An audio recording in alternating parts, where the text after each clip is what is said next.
إن قارون كان من قوم موسى فبغى عليهم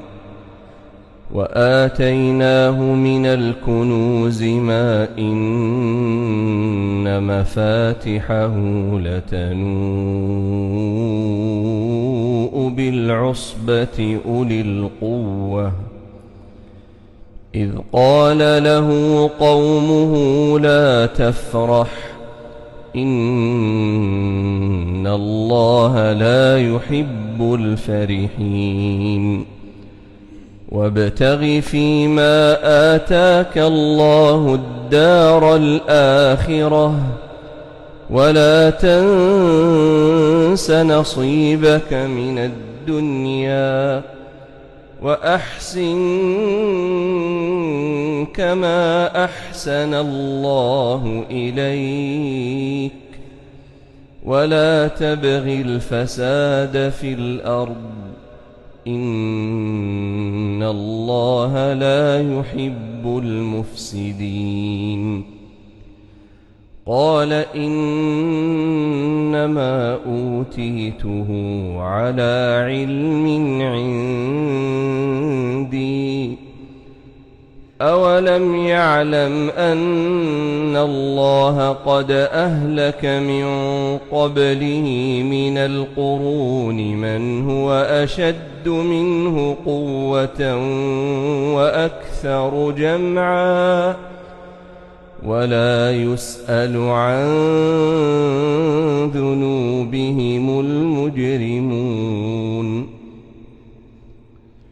فخرج على قومه في زينته قال الذين يريدون الحياة الدنيا يا ليت لنا مثل ما أوتي قارون إنه لذو حظ عظيم وقال الذين أوتوا العلم ويلكم ثواب الله خير لمن آمن وعمل صالحا ولا يلقاها إلا الصابرون فخسفنا به وبداره الأرض فما كان له من فئة ينصرونه من دون الله وما كان من المنتصرين وأصبح الذين تمنوا مكانه بالأمس يقولون ويك أن الله يبسط الرزق لمن يشاء من عباده ويقدر لولا أمن الله علينا لخسف بنا ويكأنه لا يفلح الكافرون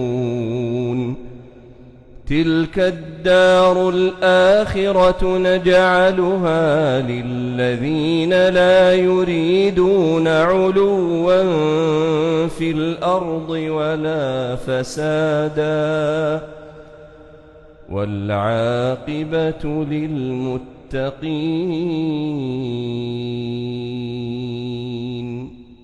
من جاء بالحسنة فله خير منها ومن جاء بالسيئة فلا يجزى الذين عملوا السيئات إلا ما كانوا يعملون إن الذي فرض عليك القرآن لرادك إلى معاد بعد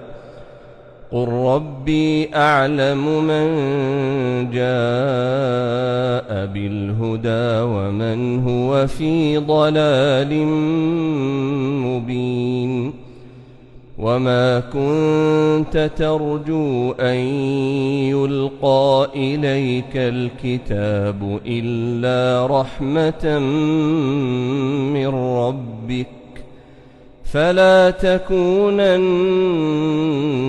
ظهيرا للكافرين ولا يصدنك عن آيات الله بعد إذ أنزلت إليك وادع إلى ربك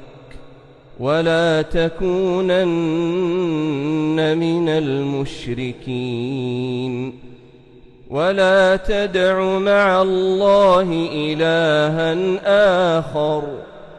لا إله إلا هو كل شيء هالك إلا وجهه له الحكم وإليه ترجعون.